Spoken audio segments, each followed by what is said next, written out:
Ya,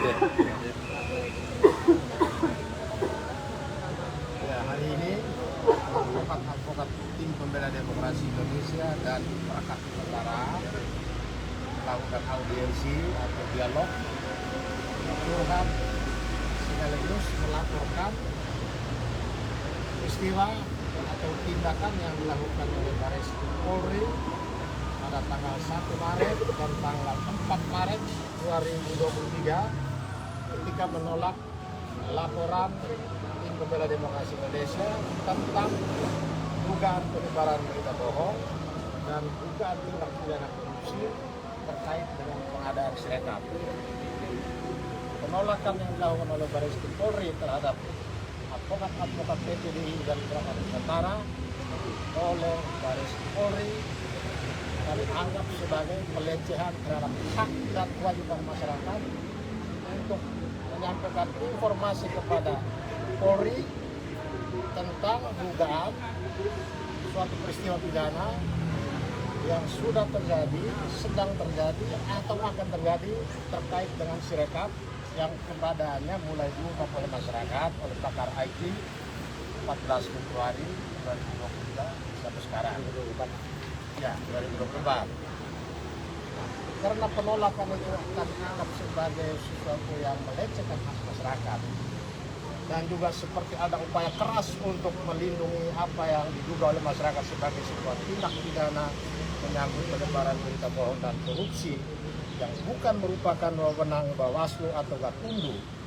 Maka kami datang mengadu ke Kompolnas karena Kompolnas punya kewenangan dan fungsi mengawasi perilaku Polri seluruh Indonesia.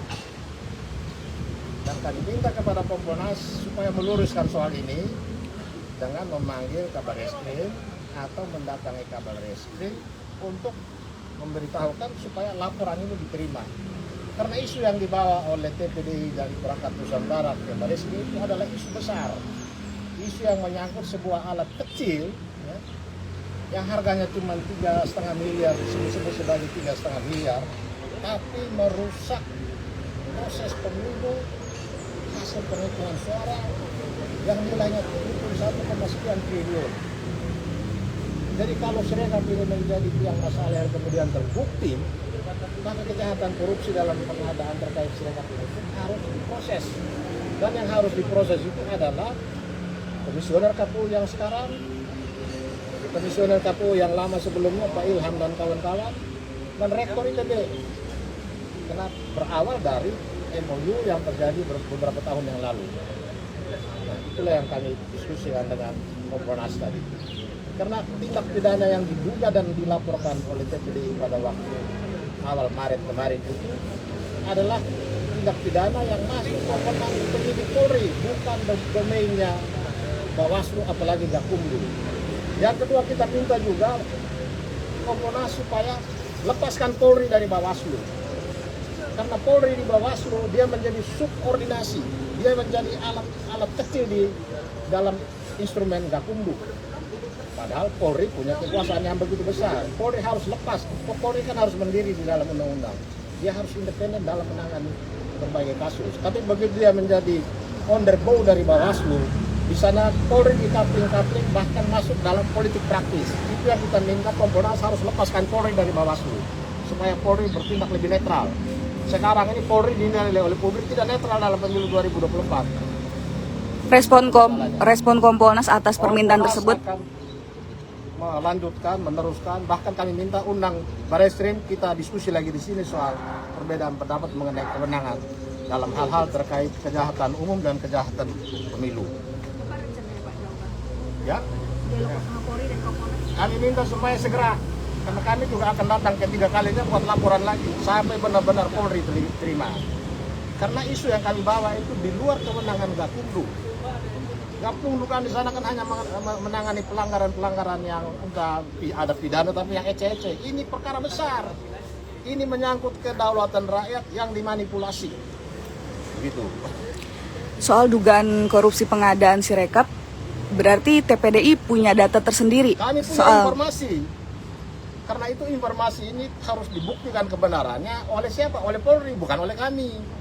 Karena masyarakat itu kan diperintah oleh KUHAP hanya menyampaikan informasi atau pemberitahuan kepada yang berwajib tentang suatu peristiwa yang diduga telah terjadi, sedang terjadi, atau akan terjadi. Itu kata KUHAP. Jadi jangan masyarakat dibebankan membawa bukti. Yang membuktikan itu tugas polisi.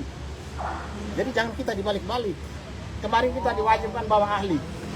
Begitu Pak Roy Suryo kita ajak dan mau mengabdi, ditolak.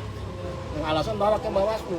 Belum tentu yang dijelaskan oleh Pak Roy Suryo dia dimasuk akal sehatnya Bawaslu, kan alat ini kan alat yang kami juga tidak paham. Sedangkan Bareskrim punya jago-jago penyidik cyber, dia juga punya alat yang canggih. Di Bawaslu kan nggak punya alat itu. Nah, yang ada cuma Sirekap. Sirekap itu kan informasi teknologi yang masuk domain undang-undang ITE. Yang punya wewenang penyidik kasus ITE adalah Polri dan Kominfo, penyidik Kominfo. Dua itu, di luar itu dia bisa. Oke, ini ada Pak Roy dan teman-teman bisa melengkapi. Tambahan sedikit dari saya. Jadi alhamdulillah untuk sekian kalinya saya mendampingi TPDI dan perangkat persaudaraan. Hari ini kami diterima dengan sangat baik oleh salah satu komisioner Kompolnas, Ibu Pungki Indarti, yang beliau mau berjanji akan segera membawa permasalahan ini dan memanggil Bareskrim atau juga memanggil kepolisian khususnya Kapolri untuk menindaklanjuti hal ini. Intinya begini, yang kami laporkan ini bukan masalah kecil, bukan masalah ecek-ecek soal selisih suara yang ditangani oleh Bawaslu atau ditangani Kapolri. Ini adalah persoalan besar bangsa ini. Ya, persoalan di mana ada Sirekap yang meskipun nilainya itu mungkin tidak banyak kalau menurut mereka, bagi kami banyak sekali. Ini sudah membuat kekacauan bagi seluruh rakyat Indonesia. Yang kedua, sudah membuat berita bohong tentang tadinya data mereka sudah mengaku ada di Singapura. Kemarin akhirnya di KIP, di Komisi Informasi Pusat akan mereka terbuka, bahkan ketika saya menjadi ahli di sana, saya bisa buka MOU dan kontraknya. Bahkan mereka sudah melakukan tindak pidana untuk korupsi, untuk nanti diperiksa soal anggarannya. Bahkan mereka sudah kejahatan teknologi menurut Undang-Undang ITE.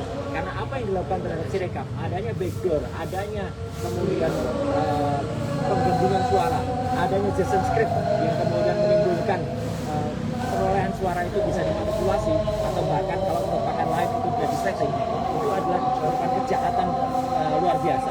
Ya, kejahatan yang menggunakan teknologi, yang untuk teknologi itu untuk kemudian merusak seluruh rakyat Indonesia, karena kita tergantung dengan hasil. Meskipun sekali lagi, Sirekap mungkin oleh kata KPU dikatakan ini bukan alat utama, ini alat bantu, tapi ini alat bantu yang sangat vital, karena digunakan sejak awal, menggunakan anggaran rakyat, dan sudah mempengaruhi opini publik, bahkan mendrive perolehan angka yang sedang terjadi. Statement ini bukan hanya dari saya.